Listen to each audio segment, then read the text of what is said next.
My name is Tate Nurkin, and I'm the Managing Director of the Aerospace Defense and Maritime Consulting Team at IHS. So the Aerospace Defense and Maritime Consulting Team at IHS has developed a framework for helping ourselves and our clients better understand emerging security environments and also to anticipate some emerging threats and challenges and opportunities. It's built around 6 very broadly categorized big picture drivers, the first of which is challenges to state sovereignty and to changes to the political geography of the international system.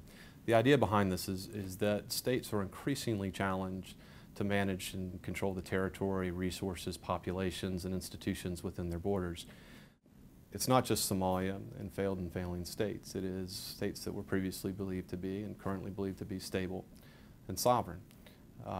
Ultimately, we think that this particular driver will create new dimensions of the international system, whether they be de jure or de facto, and then these new dimensions will require new maps. The second driver is that more actors have the capability to affect strategic and operational landscapes, from global powers and regional powers to niche actors, transnational organizations, corporate entities, galvanizing personalities, all the way down to technologically or media savvy and ideologically imbued individuals. This obviously creates a much more diverse threat spectrum for national security planners and corporate security officers to address. The third driver is that these actors are increasingly in command of more and better capabilities, the result of 3 types of proliferation that we track. Obviously, when most people hear proliferation, they immediately go to nuclear or weapons of mass destruction proliferation, which is an urgent and emotional issue, and one that is particularly important if you're in the Gulf region or in Northeast Asia. But we feel that 2 other types of proliferation may be more common and more practical for analysts to also track and observe. The first is the proliferation of advanced military technologies, and clearly this happens through illicit networks, but it also happens increasingly through licit means. The leverage in the global defense industry has shifted as budgets in the West have gone down and budgets in emerging markets have gone up, and increasingly emerging markets are demanding that technology transfer be part of large procurements. So for Western primes and defense contractors to play in this increasingly competitive market, they need to transfer sensitive technologies that once were reserved for their home markets. The other type of proliferation that we really spend a lot of time looking at is the proliferation of dual-use technologies. These are technologies that have ostensibly commercial purposes, but can easily be used in novel ways to create security threats and challenges. It can be as simple as a cell phone or certain types of software, and obviously there are strong regimes in place to monitor this, but they're not always enforced to the same degree.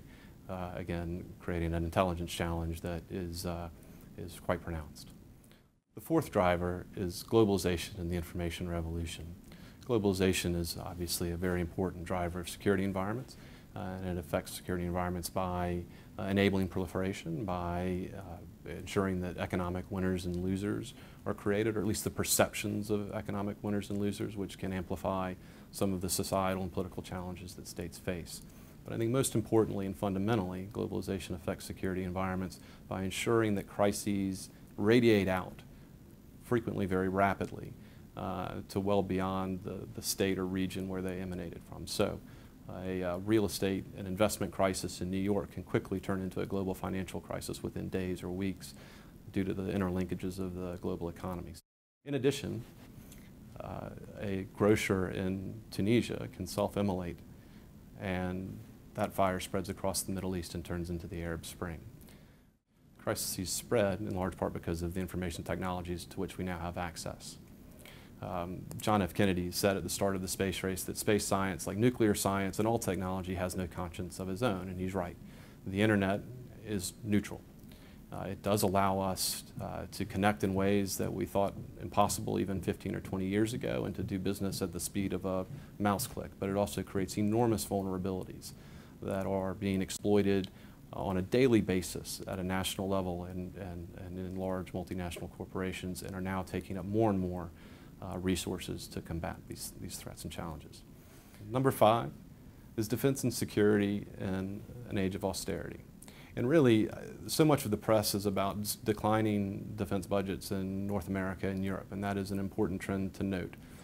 But the flip side of that trend is the defense budgets in the Gulf and Southeast and East Asia and Latin America are all on the rise. And this has created two big implications that we monitor. First, a more diverse threat spectrum is being met with fewer resources in the West. Not universally, but in large part that has been the case. Secondly, there's more investment in certain niche capabilities, particularly maritime capabilities in Southeast Asia, missile defense in the Gulf, that can enable different types of geopolitical relationships and partnerships. So if Western powers are unable to project power to the same degree they once were, they can increasingly rely on their partners in region who now have more money to spend on the capabilities that are important to the security and stability of a given region and regional security environment. The sixth driver is resource competition and environmental strain and degradation. Probably doesn't take a real expert to note that competition for energy resources is driving national security strategies in a fundamental way. So too are competitions for certain minerals, for food, for arable land. And these are things that are really starting to impact national security strategies at the highest level.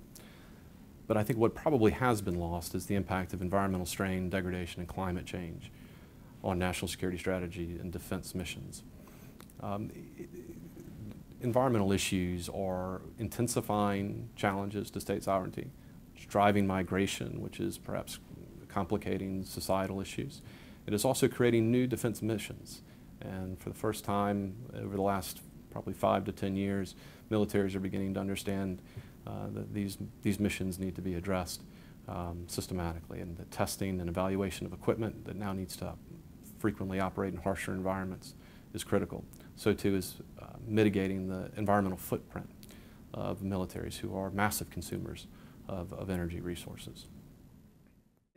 Most importantly, it means that future security environments and specific threats and challenges will be very difficult to anticipate and very difficult for us to assess the intensity, trajectory, and pace of these threats and challenges. But I think at a more specific level, there are at least a couple of characteristics of these environments that are worth noting. The first is that in this environment, it's very difficult to understand who has what capabilities and how they might use these capabilities. This has, I think, very important implications for deterrence and dissuasion strategy. Secondly, I think that the information landscape in this environment is incredibly complex. There is a lot of information available to national security planners, to intelligence officers, to corporate security officers. Understanding what is true or good and what is noise is a very difficult task that every day becomes more difficult, especially if you're focused on the open source landscape. And to be perfectly blunt, what is quote-unquote true may not be as important as the perceptions of what is going on in a particular environment, which can be easily influenced by individuals or other outside actors. So I think the result of this is that you have an exceptionally broad security landscape that needs to be addressed and a difficult information landscape to understand exactly what information you need to collect and how you assess it.